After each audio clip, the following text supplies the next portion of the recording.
ప్రతిపక్షాల ఆరోపణల్లో వాస్తవం లేదని కేంద్ర మంత్రి సుజనా చౌదరి అన్నారు.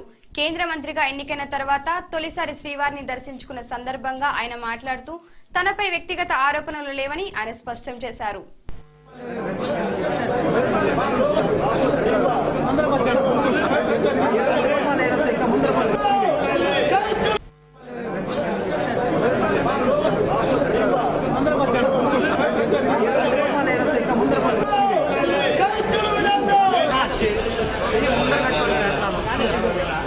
దేశానికి అన్ని మంచి జరగాలని చెప్పి మన ప్రజలందరికీ కూడా ఏ విధమైన సహాయం చేయడానికి నాకు బలం కల్పించమని భగవంతుని ప్రార్థిస్తాను.